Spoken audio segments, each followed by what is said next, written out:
story ends. It's awkward. It's weird. I'm still not entirely sure what to do with it. Generations after that happened, people weren't sure what to do with it.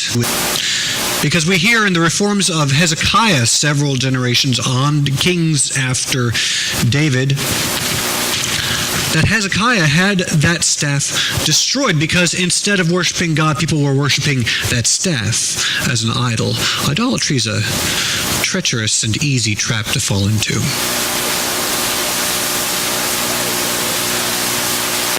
I decided not to preach that on Girl Scout Sunday. That seemed like a very difficult fit.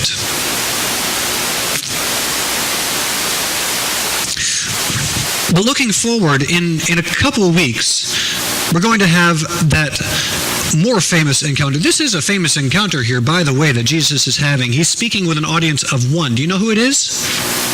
It's Nicodemus. Some of y'all know your stories. Show off, Sue says. That's right. Nicodemus, the Pharisee, the only Pharisee who we have recorded as coming to Jesus and saying, I'm curious about this stuff that you're saying. Tell me how that relates to me. And what we have shared with us today is part of that story. But in another couple of weeks, we're going to have another famous encounter. The one between Pilate and Jesus. You all remember Pontius Pilate?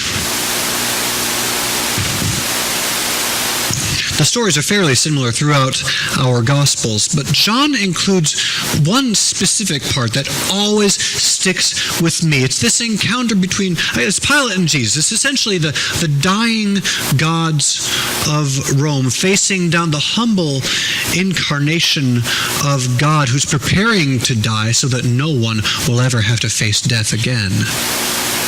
But John remembers Jesus telling Pilate, after Pilate asks him,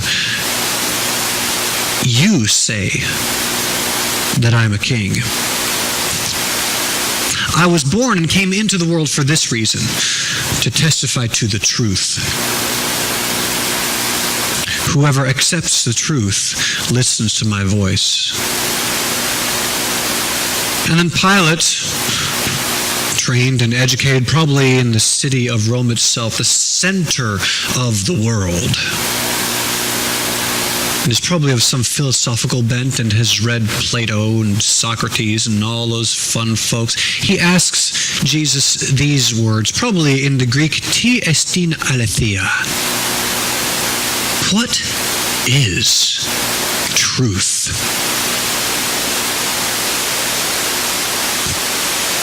There's part of me that wonders if Pilate said that under his breath. I wonder if his voice is dripping with cynicism. This man who has seen whole belief structures, enormous indigenous pantheons systematically subsumed by the syncretic emperor worship of Rome.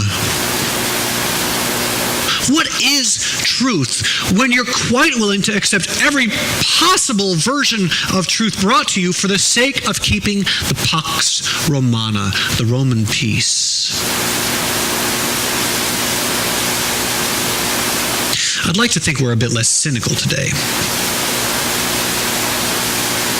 I'd like to think that we don't have our own pantheon to maintain, but I probably ought to know better because my own pantheon includes Ultra and Apple, Brazil, Doctor Who, Instagram, the United Methodist Church, Star Wars, Twitter, just to alphabetize a few. Is truth in them?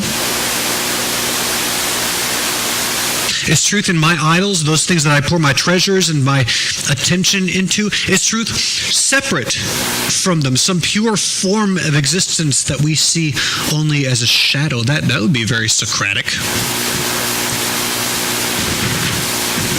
It doesn't quite line up with a solid theology of creation in which we believe that the cosmos that God created is, in fact, the cosmos that God intended to create and called good. Sure, we've gone and mucked it up. Boy, we've made a mess. But God has given us the mop. And God has given us the authority to clean it back up and bring the new creation. It's all good. I don't buy that this cosmos is some shadow cosmos. I don't believe it's a wrecked version of creation that needs to be demolished and replaced. I believe that this reality is reality, and I believe the scriptures stand up to that. The seeds that we sow today will become the crops and the forests of the kingdom that God is bringing into glorious fullness of being through our hands today. I believe that the reason that things are getting so ugly in our public discourse today is because we have, for generations, sowed seeds of self-centeredness and racism and fear and distrust and violence, and those are bearing their ugly, poisonous fruit right now.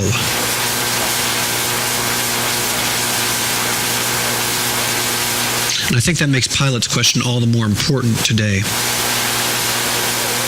What is truth? Maybe Pilate struggled with that question because the word itself is kind of complicated.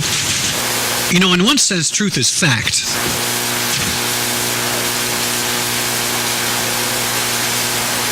The sky is blue.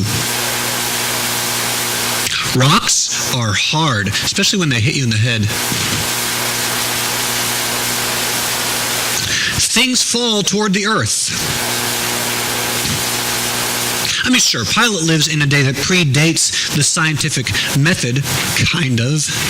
Really starts with the Greeks. But there are some truths that are pretty self-evident, aren't there?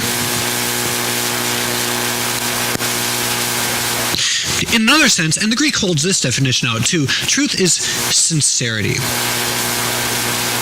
It's honesty, faithfulness, maybe truth in the sense of being true to yourself or true to someone else or true in a relationship. It's very romantic and surprisingly hard to live into.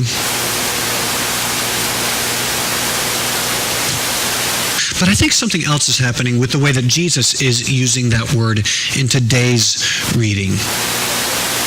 Whoever does the truth comes to the light, so that it can be seen that their actions were done in God. Now, you can go look this up for yourself if you like, or you can take my word for it. The Common English Bible has got a rock-solid translation of this verse. They don't always get it quite this accurate, because a lot of it's trying to bring really, really old words into a different language in today's culture. But this verse right here, it is solid. It is exactly right. And I think it grabs something important. Whoever does the truth. See, the truth Jesus is talking about isn't just something that you say or that you read, and it's not just an adjective toward which we strive in our relationships with ourselves, with anybody else. Truth is something that we do. Truth is what you are doing when you come into the light that makes you fully transparent and you discover that you have nothing to hide. You have no mask, no filters, just honesty with the image of God that you are. Sincerity, consistency, honesty, forthrightness, truth. When everything else is stripped away, and the actions that we do arise straight out of the honest creature that we are. That is the truth that we do. Those things that we have to hide, that we have to mask, that we have to cover up, those are not truth. Those are the lie that says you are not good enough. You are ugly. You are worthless. You are a fool. You are unacceptable. Those are lies from the father of lies, who knows that the defeat of evil has already come and is desperately scraping at the last vestiges of power that the accuser can grasp before those lies breathe their last.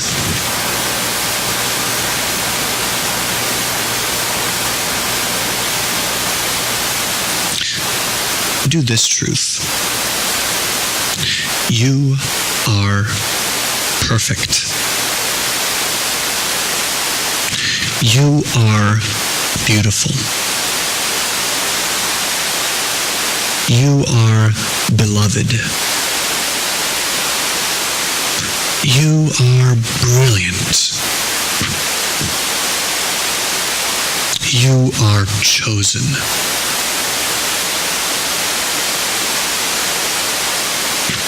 You don't have to hide. You don't have to be ashamed. You don't have to be afraid. You don't have to cower in the dark anymore. Come into the light. Let the light alight you. Let it shine through you, because you were created to be a beacon, to be a prism that will beam the light of Christ into dark places. You were born to shine. So step into the light and shine. In the name of the Father, and of the Son, and of the Holy Spirit. Amen.